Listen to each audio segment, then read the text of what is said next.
Hello, everybody. Thanks for coming. Okay, Matt, I'm super surprised.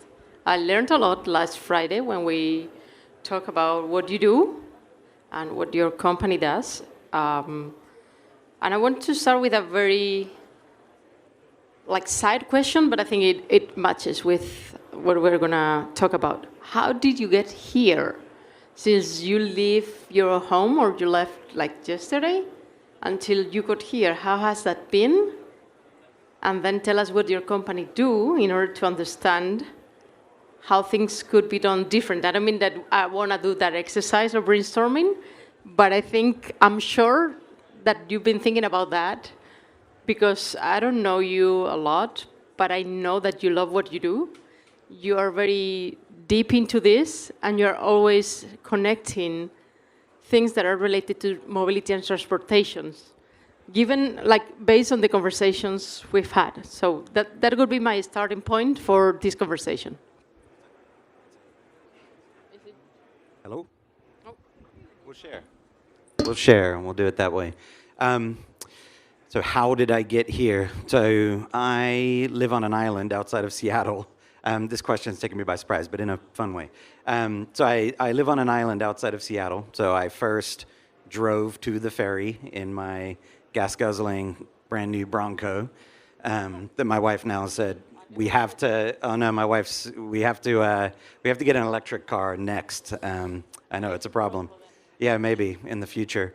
So then I got on a ferry, and then I actually, because that's not well aligned with air travel, I ended up crashing the night at the airport, flew out here, and then I took an Uber and a couple of Ubers, and now I'm here. So you didn't stop by a hotel? I did. I was at a hotel last night. Yeah. Yep. Should I give a short intro on me, what I do? Yeah. So you want to take? Perfect. There you go. Okay. So Teague is a design consultancy. So we've been around almost 100 years. So we have a pretty storied history. We really concern ourselves with tech-enabled experiences, anything physical or digital. Really, anytime a user has to understand something and then interact with it, right? So one of our big claims to fame is that we have done every commercial interior for Boeing for the past 76 years. We do a lot of work on autonomous vehicles. We do a lot of work with the OEMs on sort of helping them predict where their assets need to go in the future. And then we do a lot of work in the public sector, helping people kind of understand more about their constituents, their customers, so a lot of user research, more qualitative kind of work that we do there.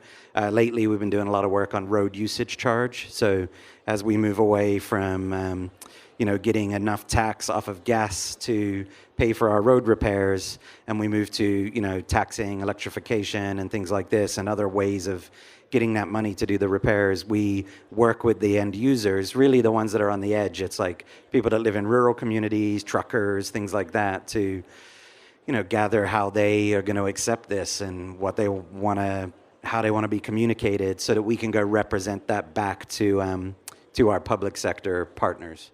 And then lately, I've been doing a lot of work in the space industry.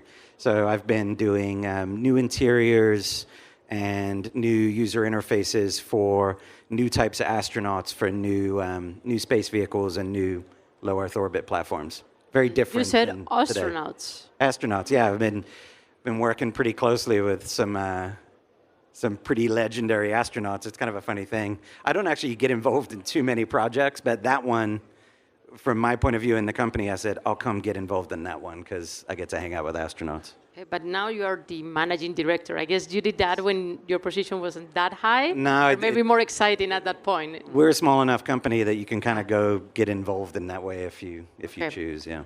You said you're a small company, but when you told me it's a company that's been alive for a long time. Yeah, 100 years. So, or almost 100 years. So, yeah, we've been around, kind of always adapting, and we're a user-centered design company, right? So that's what we do. That's my point, because I think it's very important.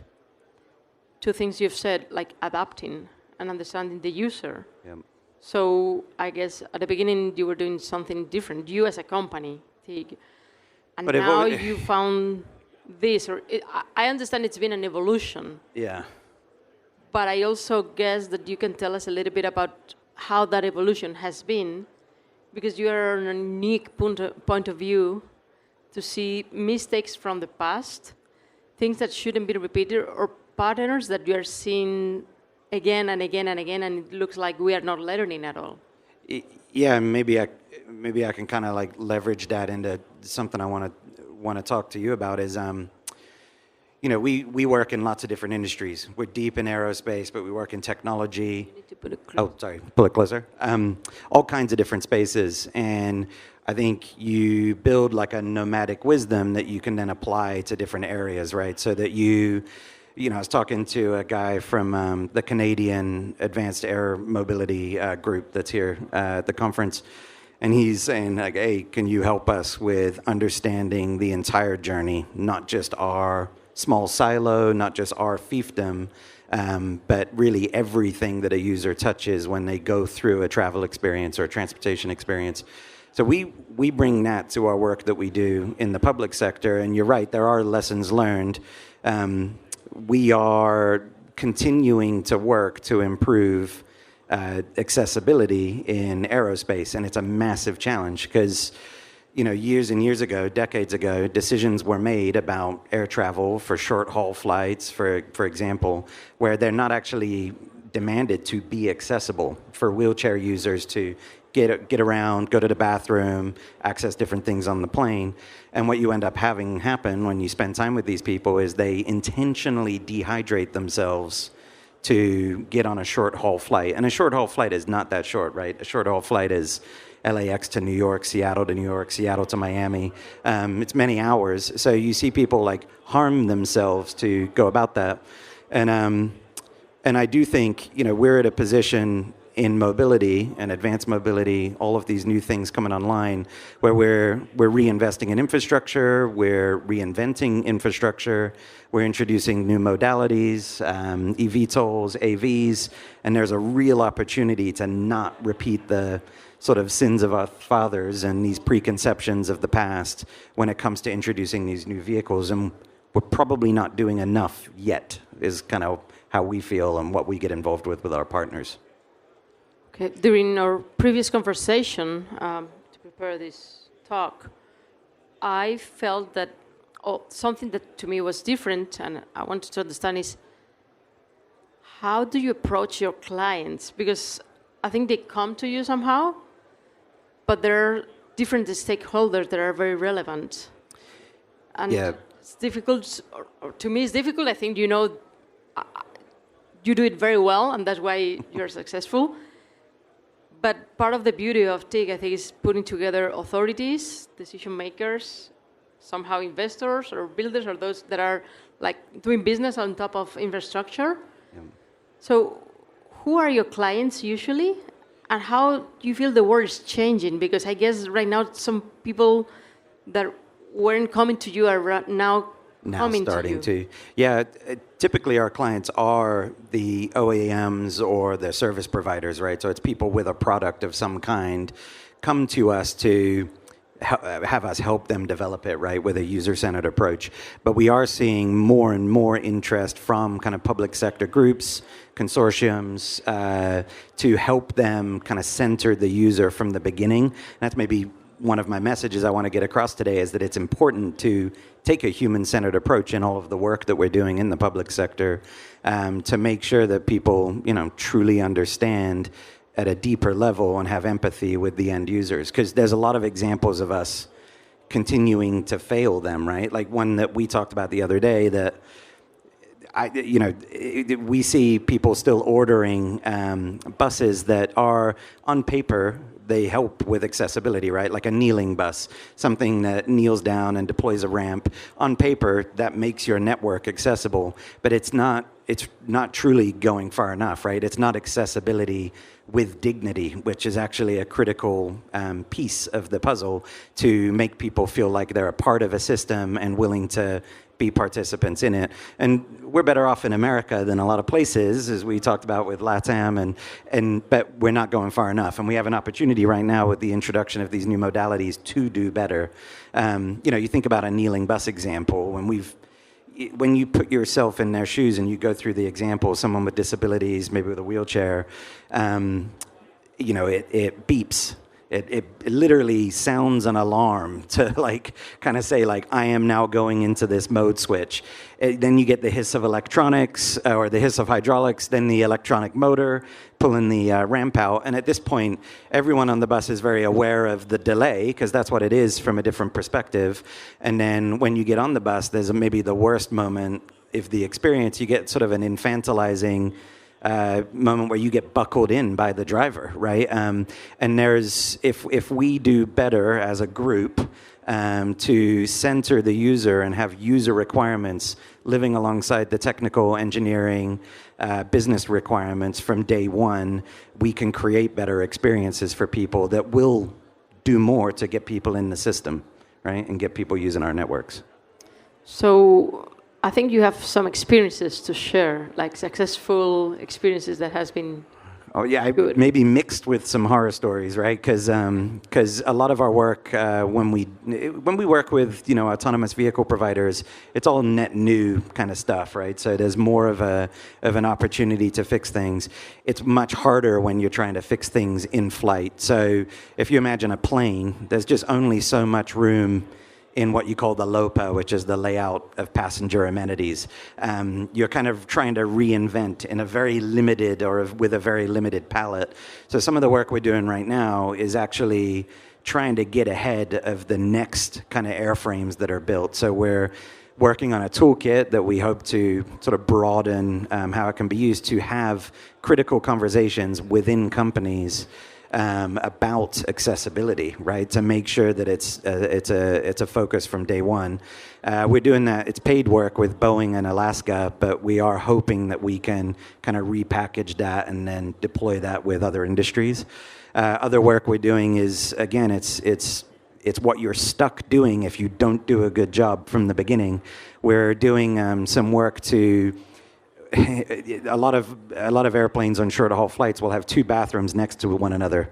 So we're working on a system that lets a flight attendant blow out the bathroom in the middle and reconfigure in flight so that a full-sized or a proper-sized wheelchair can get in there with a method to get off the wheelchair using the aisle wheelchair. I say full-size, it's really the aisle wheelchair, and get on yourself without having to have someone, again, kind of help you in what can be seen as a very degrading way. People get used to it, but it's not good enough, right? So those are things we're currently doing. We've done a lot of work in the AV space, just looking at, it does touch on inclusivity, but it's also to do with safety and, it touches on accessibility, but it's also to do with inclusivity and touching on safety. We've done a lot of work with some autonomous rideshare partners, your Waymos, and some of the tech providers that are in the space, like Intel and others, where we've looked at, they've kind of started the project with hey, we've got all of this tech, right? You now have vehicles that are heavily connected, full of sensors, and full of edge compute. What can we do with that technology to make our environment safer? So we did some work with one of them on lighting the area that a vehicle is parked in. So if it's waiting for another pickup or another order, it literally just becomes part of the infrastructure.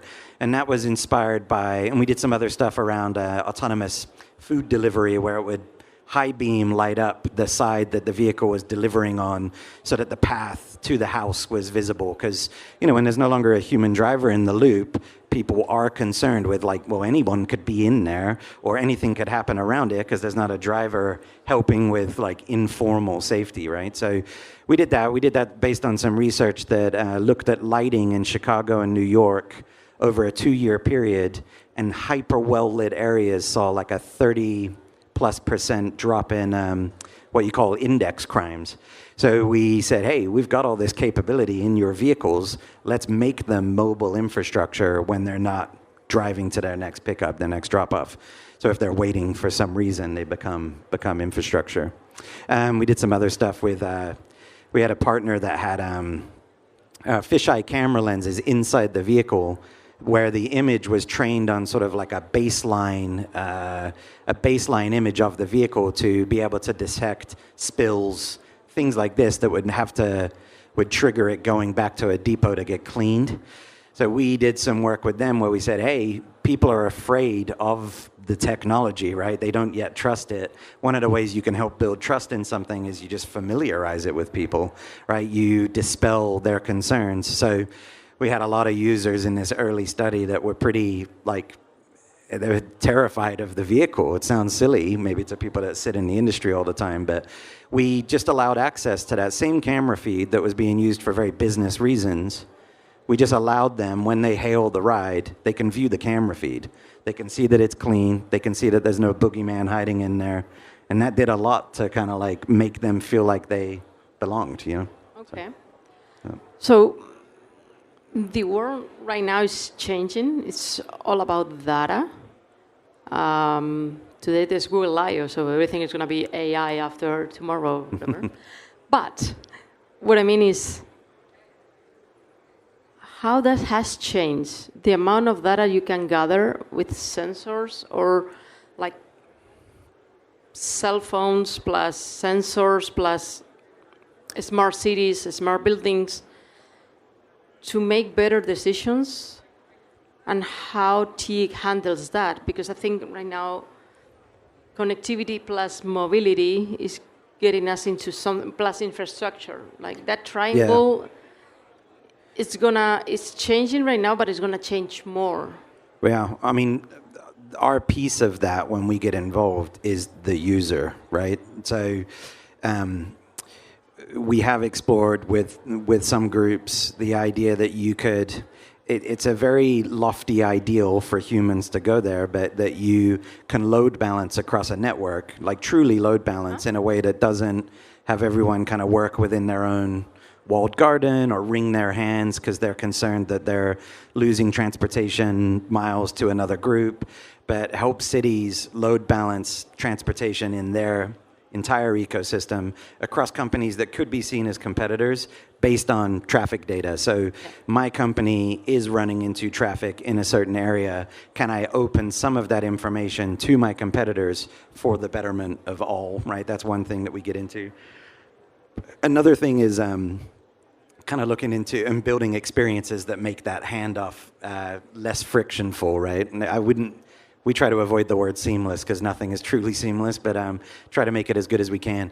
We've also looked at, we look at the people's understanding, right? Like these vehicles can sense in a superpower-like way. So how do you communicate that to a user that's trying to build trust in a new modality or a new technology? You have to think about the way things are communicated. You have to meet people where they are. Some people like more verbal communication. Some people like to read. Some people like to see images.